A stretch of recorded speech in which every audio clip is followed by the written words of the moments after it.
നമസ്കാരം. നമ്മളിവിടെ പറഞ്ഞുകൊണ്ടിരുന്ന വിഷയം ജലതത്വമാണ്. പഞ്ചഭൂതങ്ങളിലെ രണ്ടാമത്തെ തത്വം ജലതത്വം. ജലം ശരീരഭാഗങ്ങളെ പരസ്പരം കൂട്ടിയിണക്കുന്നതിനും ദ്രവരൂപത്തിലുള്ള ചലനാത്മകവുമായിട്ടുള്ള ജലം എല്ലാത്തിലും വ്യാപരിച്ചു നിന്നുകൊണ്ട് ശരീരത്തെ കൂട്ടിയിണക്കി പ്രവർത്തിക്കാനുള്ള എല്ലാം പദാർത്ഥങ്ങളെയും സജ്ജമാക്കുന്നു. അതുപോലെ ദ്രവരൂപത്തിൽ പോകുന്ന എല്ലാ വിസർജ്യങ്ങളും അതിൻ്റെ ശിഷ്ടമാണ്. അതിനുശേഷം വരുന്നത് അഗ്നിയാണ്. അഗ്നി തത്വം വളരെ പ്രധാനമുള്ളതാണ്. അഗ്നി തത്വത്തിൽ ഒരു സോളാർ ചോദനയാണ്. സോളാർ എന്ന് പറഞ്ഞാൽ ഒരു ഇലക്ട്രിക്കൽ എനർജിയാണ് അഗ്നി തത്വം വഴിയായിട്ട് നമുക്ക് ലഭിക്കുന്നത്. ഈ ജൈവ ഇലക്ട്രിക്കൽ തത്വം എങ്ങനെ ശരീരത്ത് പ്രവർത്തിക്കുന്നു അതിനടിസ്ഥാനപ്പെടുത്തിയിട്ടാണ് എല്ലാ ആചാര്യന്മാരും ഗുരുക്കന്മാരും ഇരുട്ടും വെളിച്ചവും എന്നുള്ള സങ്കല്പം തന്നെ കൊടുത്തിട്ടുള്ളത്. ഇരുട്ടിൽ തപ്പുക എന്ന് പറഞ്ഞാൽ നമ്മുടെ വീട്ടിലൊരു കള്ളം വന്നു എന്ന് ഇരിക്കട്ടെ, കറണ്ടാകെ പോയി, യാതൊരുവിധ ലൈറ്റും ഇല്ലാത്ത അവസ്ഥയിൽ നമ്മളുടെ ഭയം അധികമായിരിക്കും. എന്ത് ചെയ്യണമെന്നറിയാതെ നമ്മൾ അങ്ങോട്ടും ഇങ്ങോട്ടും തപ്പിത്തടഞ്ഞു നിൽക്കും. മറിച്ച് ആ സമയത്ത് നമ്മൾക്ക് ഒരു ടോർച്ച് കിട്ടിക്കഴിഞ്ഞാൽ, നമ്മുടെ കയ്യിൽ ഒരു ടോർച്ച് ഉണ്ടെങ്കിൽ ആ ടോർച്ചിൻ്റെ ലൈറ്റ് കൊണ്ട് നമുക്ക് ഒരു ഗൈഡൻസ് കിട്ടും. എങ്ങനെയാണ് നീങ്ങേണ്ടത്, എന്താണ് ചെയ്യേണ്ടത്, അറ്റ്ലീസ്റ്റ് കള്ളൻ എവിടെയാണെന്ന് നോക്കാം എന്നുള്ള ആ ഒരു ഗൈഡൻസ് കിട്ടും.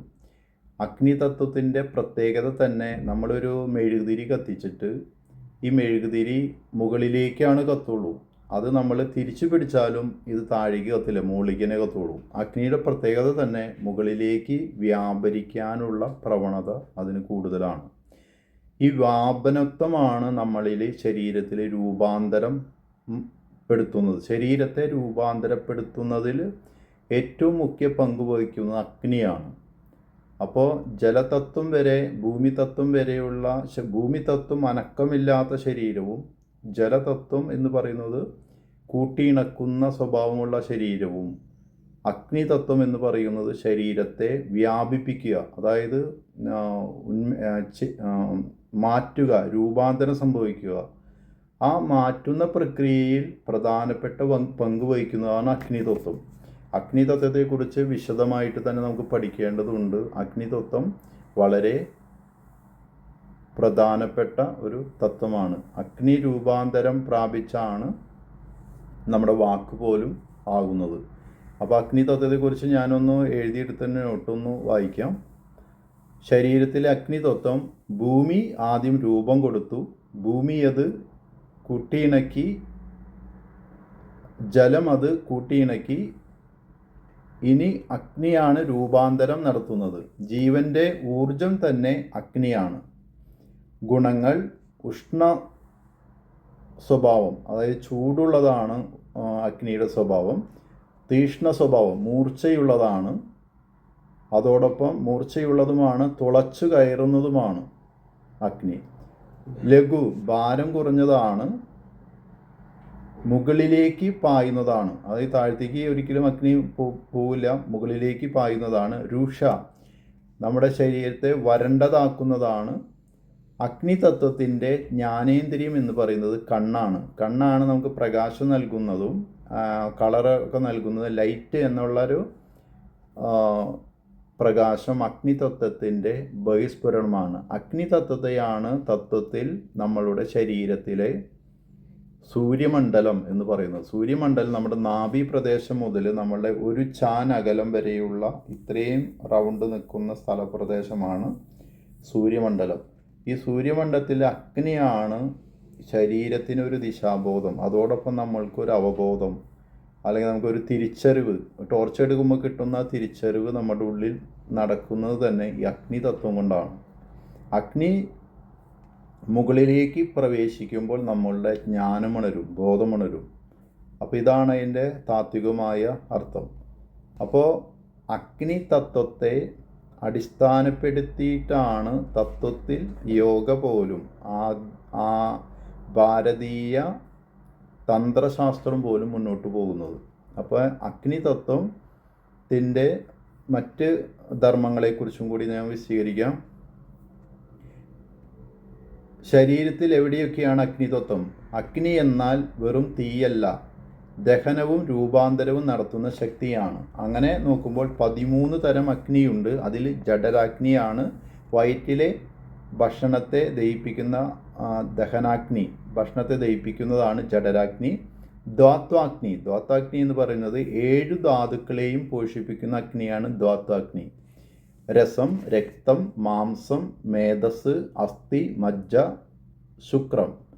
രസം ഉണ്ടാക്കുന്നതും രക്തമുണ്ടാക്കുന്നതും മാംസം ഉണ്ടാക്കുന്നതും മേധസ്, അസ്ഥി, മജ്ജ, ശുക്രം. ഇതും അഗ്നി തത്വത്തിലൂടെ കടന്നു പോകണം. രസം എന്ന് പറഞ്ഞാൽ നാം കഴിക്കുന്ന ആഹാരത്തിൻ്റെ സാരം, ദഹനത്തിന് ശേഷം കിട്ടുന്ന ആദ്യത്തെ പോഷകദ്രവമാണ് രസം. അപ്പോൾ ആഹാരം നമ്മൾ കഴിച്ചു, അത് ഒരു പ്രോസസ്സ് കഴിയുമ്പോൾ അത് രസമായിട്ട് മാറുന്നു. ആ രസത്തിൻ്റെ ധർമ്മം ശരീരം മുഴുവൻ പോഷിപ്പിക്കുന്നു, തൃപ്തി തരുന്നു. ആഹാരം ദഹിച്ചാൽ ആദ്യം രസമാകുന്നു. ആ രസം ഗ്ലൂക്കോസ് ആകുന്നു എന്ന് വേണമെങ്കിൽ പറയാം. ആ രസമാണ് പിന്നീട് അത് രക്തമായിട്ടും, രക്തം ചുവന്ന രക്തമായിട്ട് മാറുന്നു. രക്തം എന്ന് പറഞ്ഞാൽ പ്രധാനമായിട്ടും ചുവന്ന രക്തമായിട്ട് മാറുന്നു. അതിൻ്റെ ധർമ്മം ജീവനം എന്ന് പറഞ്ഞാൽ നമുക്ക് ജീവൻ, ഒരു ജീവസ് കൊടുക്കുക, ശരീരത്തിന് ഒരു ഉന്മേഷം കൊടുക്കുക എന്നുള്ളതാണ് രക്തത്തിൻ്റെ ധർമ്മം. പ്രാണനെ നിലനിർത്തുന്നു. ശരീരത്തിന് നിറവും ചൈതന്യവും നൽകുന്നതും രക്തമാണ്. രസം പാകമായി മാറുന്നു. രക്തമാണ് പിന്നീട് മാംസമായിട്ട് മാറുന്നത്. രക്തം തന്നെയാണ് പിന്നീട് മാംസമായിട്ട് മാറുന്നു. മാംസം എന്ന് പറയുമ്പോൾ പേശികളും മസിലുകളും ആണ് അതിൻ്റെ പ്രവൃത്തി മണ്ഡലം. പേശികളെ നിർമ്മിക്കുന്നതും മസിലുകൾ ഉണ്ടാക്കുന്നതും മാംസമാണ്. മാംസം എങ്ങനെയാണെന്ന് വെച്ച് കഴിഞ്ഞാൽ അതിൻ്റെ ധർമ്മമായിട്ട് വരുന്നത് ലേപനം ചെയ്യുക. അതായത് ഒരു ഒരു ക്രീം പോലെ പൊതിഞ്ഞു നിൽക്കുക. എല്ലുകളെ പൊതിയുന്നു. ശരീരത്തിന് ആകൃതി, ബലം. രക്തം പാകമായി മാംസമായി മാറുമ്പോൾ ആ മാംസം എല്ലുകളെ പൊതിഞ്ഞ് ശരീരത്തിന് ഒരു ആകൃതിയും ബലവും ഒക്കെ കൊടുക്കുന്നതിന് സഹായിക്കുന്നു. ആ മാംസം പിന്നീട് മേധസ്സായിട്ട് മാറുന്നു. മേധസ് എന്ന് പറഞ്ഞാൽ അതിൻ്റെ കൊഴുപ്പ്, ഫാറ്റായിട്ട് മാറുന്നു. അതിൻ്റെ ധർമ്മം സ്നേഹനം എന്ന് പറഞ്ഞാൽ എല്ലാ അവയവങ്ങളെയും മിനുസപ്പെടുത്തുന്ന ധർമ്മമാണ് കൊഴുപ്പ് നടത്തുന്നത്. എല്ലാ മിനുസമാക്കി, നല്ല മാർദ്ദവമാക്കി, ലൂബ്രിക്കേറ്റ് ചെയ്ത് നിലനിർത്തുന്നത് കൊഴുപ്പാണ്, മേധസ്സാണ്. മാംസം പാകമായി മേധസ്സുണ്ടാകുന്നു. മേധസ്സാണ് അസ്ഥിയായിട്ട് മാറുന്നത്. അസ്ഥിയായിട്ട് മാറുമ്പോൾ അത് എല്ല്, അങ്ങനെ ബോൺ, ഇതൊക്കെ ആയിട്ട് മാറുമ്പോൾ അതിൻ്റെ ധർമ്മം ധാരണം. ശരീരത്തെ താങ്ങി നിർത്തുന്നതു കൂട്ടുപിടിക്കുന്നു. അതായത് ശരീരത്തെ താങ്ങി നിർത്തുന്നതിന് ശരീരത്തെ സഹായിക്കുന്നത് ശരിക്കും പറഞ്ഞാൽ എല്ലുകളാണ്. മേധസ് പാകമായിട്ടാണ് അസ്ഥിയായി മാറുന്നത്. ഈ അസ്ഥിയാണ് മജ്ജയായിട്ട് മാറുന്നത്. ഈ അസ്ഥി പിന്നീട് വീണ്ടും രൂപാന്തരപ്പെട്ട്, ഇതിലും അഗ്നിയാണ് കിടന്ന് കളിക്കുന്നത്. അപ്പോൾ രൂപാന്തരപ്പെട്ട് എന്താവും? മജ്ജയായിട്ട് മാറും. ഈ മജ്ജ ആണ് ബോൺ മാരോ. മജ്ജയിൽപ്പെട്ടതാണ് ബോൺ മാരോസ്. ധർമ്മം എല്ലിൻ്റെ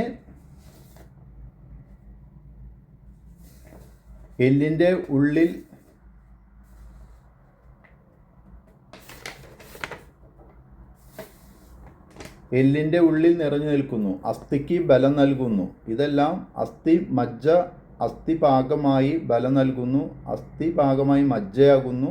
മജ്ജ വീണ്ടും പാകമാകുമ്പോൾ, വീണ്ടും അഗ്നിയിലൂടെ കടന്ന് രൂപാന്തരപ്പെടുമ്പോൾ അത് ശുക്രമായോ അണ്ഡമായോ, സ്ത്രീയിൽ അണ്ഡമായിട്ടും പുരുഷനിൽ ശുക്രമായിട്ടും പരിവർത്തനം പെടുന്നു.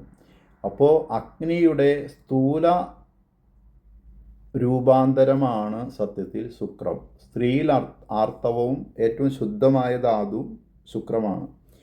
ആർത്തവവും ഏറ്റവും ശുദ്ധമായ ധാതുവും ആർത്തവം.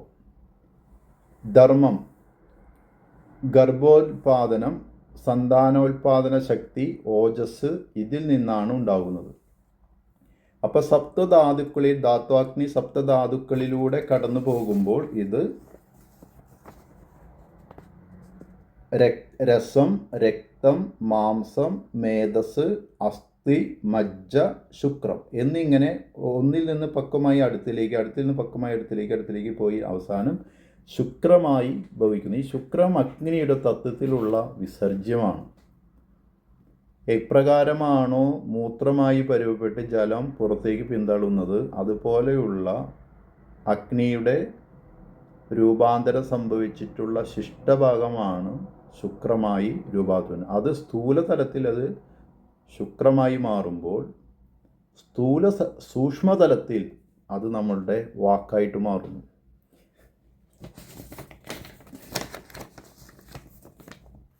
അപ്പോൾ ശുക്രം സാരമെന്ന് ഓജസ് നമ്മുടെ ശുക്രധാതുവായിട്ട് മാറുന്നു. ക്രമമായി പറഞ്ഞാൽ ഇതൊരു പരിണാമ ശൃംഖലയാണ്. ആഹാരം രസമായിട്ട് മാറുന്നു, രസം രക്തമായിട്ട് മാറുന്നു, രക്തം മാംസമായിട്ടും, മാംസം മേധസ്സായിട്ടും, മേധസ് അസ്ഥിയായിട്ടും, അസ്ഥി മജ്ജയായിട്ടും, മജ്ജ ശുക്രമായിട്ടും ഒന്ന് ഭാഗമായി അടുത്തുണ്ടാകുന്നു. അങ്ങനെ ക്രമമായി ആഹാരം കഴിച്ചാൽ ശുക്രധാതുവായി മാറുവാൻ ഏകദേശം 30 ദിവസവും 8 മണിക്കൂറും എടുക്കുമെന്ന് ചരകൻ ആയുർവേദത്തിൽ പറഞ്ഞിരിക്കുന്നു. ഓജസ്, ശുക്രത്തിൻ്റെ സാരമാണ് ഓജസ്. ഇതാണ് നമ്മുടെ രോഗപ്രതിരോധ ശക്തി. നമ്മുടെ രോഗപ്രതിരോധ ശക്തിക്ക് അടിസ്ഥാനം തന്നെ ഈ അഗ്നിയിൽ നിന്ന് ഉൽപ്പാദിപ്പിക്കുന്ന, ഈ ശുക്രത്തിൽ നിന്ന് ഉൽപ്പാദിപ്പിക്കുന്ന ഓജസ്സാണ് നമ്മുടെ രോഗപ്രതിരോധ ശക്തി. ഈ ഓജസ്സാണ് തേജസ് കൊടുക്കുന്നതും ആയുസ് കൊടുക്കുന്നതും. ശുക്രനാശം വന്നു കഴിഞ്ഞാൽ ഓജസ് നഷ്ടപ്പെടുവാനും, ഓജോനാശം ജീവനാശനത്തിന് തന്നെ കാരണമാകും. അതായത് നമ്മുടെ ഓജസ് നഷ്ടപ്പെട്ട് തോറും നമ്മുടെ നമ്മുടെ ഉള്ള ആയുസ്സും ബലവും നഷ്ടപ്പെട്ട് ജീവന് തന്നെ നാശത്തിനും കാരണമാകുന്നു. ധാതുക്കൾ ഉണ്ടാകുമ്പോൾ കൂടെ ഉണ്ടാകുന്നതാണ് ഉപധാതുക്കൾ. ഉദാഹരണം രസം, സ്തന്യം, ആർത്തവം അതിൻ്റെ ഉപധാതുക്കളാണ്. രസത്തിൻ്റെ ഉപധാതുക്കളാണ് സ്ത്രീകളുടെ ആർത്തവവും സ്തനങ്ങളും കൂടെ ഉണ്ടാകുന്നു. രക്തത്തിൻ്റെ കണ്ഠര, സിര ഇത് രണ്ടും രക്തത്തിൻ്റെ ഉപധാതുക്കളാണ്. രസം, സ്തന്യം, ആർത്തവം, രക്തം, കണ്ഠര, സിര, മാംസം, വസ, ത്വക്ക് മാംസത്തിൻ്റെ ഉപധാതുക്കളാണ് വസയും ത്വക്കും. ഷഡ്, മേധസ്, സ്നായു, അസ്ഥി, മേധസ്, സ്നായു, അസ്ഥി, ദന്തം. മേധസ്സിൻ്റെ ഉപധാതുക്കളാണ് സ്നായു, അസ്ഥി, ദന്തം. മജ്ജയുടെ ഉപധാതുക്കളാണ് കേശം, മുടി. മജ്ജയുടെ ഉപധാതുവാണ് കേശം. ശുക്രത്തിൻ്റെ ഉപധാതുക്കളാണ് ഓജസ്. ഇവയാണ് സപ്തധാതുക്കളും ഉപധാതുക്കളും. ഇത് ജസ്റ്റ് ഒന്ന് നമ്മൾ ഇത്തരം കാര്യങ്ങളൊന്ന് അറിഞ്ഞിരിക്കണം യോഗ പഠിക്കുന്നതിന് മുമ്പ്. പിന്നെ അപ്പോൾ ജഠരാഗ്നി, സപ്തധാതുക്കൾ, ധാത്വാഗ്നി. പിന്നെ വരുന്നത് ഭൂതാഗ്നി. ഭൂതാഗ്നി പഞ്ചഭൂതാഗ്നി തന്നെയാണ്. പഞ്ചഭൂതങ്ങളെയും ദഹിപ്പിക്കുന്ന 5 അഗ്നികളുണ്ട്. ആയുർവേദത്തിൽ ദഹനം 3 ഘട്ടമാണ്: ജഠരാഗ്നി, ഭൂതാഗ്നി, ധാത്വാഗ്നി. നമ്മൾ കഴിക്കുന്ന ആഹാരം പഞ്ചഭൂത നിർമ്മിതമാണ്. പൃഥ്വി, ഭൂമി, ജലം, അഗ്നി, വായു, ആകാശം. ഈ 5 ഭൂതങ്ങളെ ദഹിപ്പിക്കാൻ കരളിലിരിക്കുന്ന 5 അഗ്നികളാണ് ഭൂതാഗ്നി. അപ്പോൾ ഭൂതാഗ്നി പ്രധാനമായിട്ടും ധാത്വാഗ്നി ഇരിക്കുന്നത് നമ്മളുടെ വയറിലും ഭൂതാഗ്നി ഇരിക്കുന്നത് കരളിലുമാണ്. ഭൂതാഗ്നിനെ 5 തരംതിരിക്കാം. പാർത്ഥിവാഗ്നി, പൃഥ്വിഭൂതം. അതായത് പൃഥ്വി എന്ന് പറഞ്ഞാൽ ഭൂമി തത്വം അടങ്ങിയിരിക്കുന്ന ഖരമായ ഗുരുവായ ഭാഗം, അതായത് ഭാരമുള്ളതും അനക്കമില്ലാത്തതുമായ ഭാഗം. ഉദാഹരണം ചോറ്, ഗോതമ്പ്, കിഴങ്ങ് ഇവയിലെ ഭൂമി തത്വം ആണ്. ഇതിനെ ദഹിപ്പിക്കുന്ന അഗ്നി. അപ്യാഗ്നി, അപ്യാഗ്നി, ജലം, ഭൂതം, അതായത് ദ്രവം, സ്നിഗ്ധം തുടങ്ങിയവ. അതായത് ആപ്യാഗ്നി, ജലം, ഭൂതം തുടങ്ങിയവ.